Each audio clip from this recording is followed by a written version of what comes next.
ಇದೀಗ ಕರ್ನಾಟಕ ಸೇರಿದಂತೆ ಇಡೀ ದೇಶದ ವಿವಿಧ ರಾಜ್ಯಗಳ ಇಂಟ್ರೆಸ್ಟಿಂಗ್ ಸುದ್ದಿಗಳನ್ನು ನೋಡೋಣ ನೇಷನ್ ಟಾಪ್ 9 ನಲ್ಲಿ.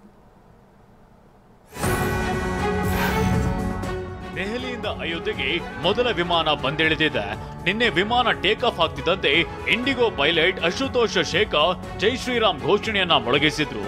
ಅಯೋಧ್ಯೆಯಲ್ಲಿ ಪ್ರಧಾನಿ ನರೇಂದ್ರ ಮೋದಿ ಹೊಸ ವಿಮಾನ ನಿಲ್ದಾಣ ಉದ್ಘಾಟಿಸಿದ ನಂತರ ಮೊದಲ ವಿಮಾನ ಲ್ಯಾಂಡ್ ಆಗಿದೆ.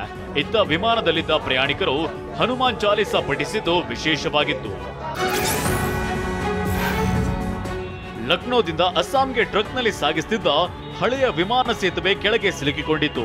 ಬಿಹಾರದ ಪೂರ್ವ ಚಂಪಾರಣ್ ಜಿಲ್ಲೆಯಲ್ಲಿ ಸೇತುವೆ ಕೆಳಗೆ ಸಿಲುಕಿಕೊಂಡಿದ್ದು ಭಾರಿ ಟ್ರಾಫಿಕ್ ಜಾಮ್ ಉಂಟಾಗಿತ್ತು ಅಂತ ಪೊಲೀಸರು ತಿಳಿಸಿದ್ದಾರೆ.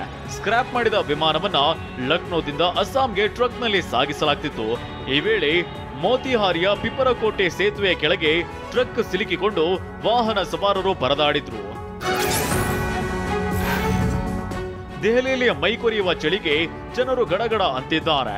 ದಟ್ಟ ಮಂಜು ಆವರಿಸುತ್ತಿದ್ದು ನಾಗರಿಕರು ಪರದಾಡುವಂತಾಗಿದೆ. ಮುಂದಿನ 2 ದಿನಗಳಲ್ಲಿ ಉತ್ತರ ಭಾರತವನ್ನ ದಟ್ಟ ಮಂಜು ಆವರಿಸಲಿದ್ದು ಪೂರ್ವ ಭಾರತಕ್ಕೂ ಈ ವಾತಾವರಣ ವಿಸ್ತರಿಸಲಿದೆ ಅಂತ ಹವಾಮಾನ ಇಲಾಖೆ ಎಚ್ಚರಿಕೆ ನೀಡಿದೆ.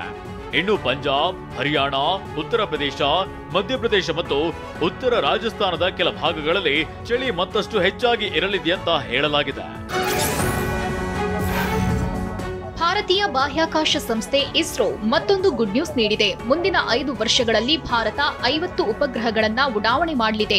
5 ವರ್ಷಗಳಲ್ಲಿ 50 ಗುಪ್ತಚರ ಉಪಗ್ರಹಗಳನ್ನ ಉಡಾವಣೆ ಮಾಡುವ ಗುರಿಯನ್ನ ಹೊಂದಿದ್ದೇವೆ. ಜಾಗತಿಕ ಗುಪ್ತಚರ ಮಾಹಿತಿ ಸಂಗ್ರಹಣೆಗಾಗಿ ಉಪಗ್ರಹ ಉಡಾವಣೆಗೆ ಇಸ್ರೋ ಮುಂದಡಿ ಇಟ್ಟಿದೆ.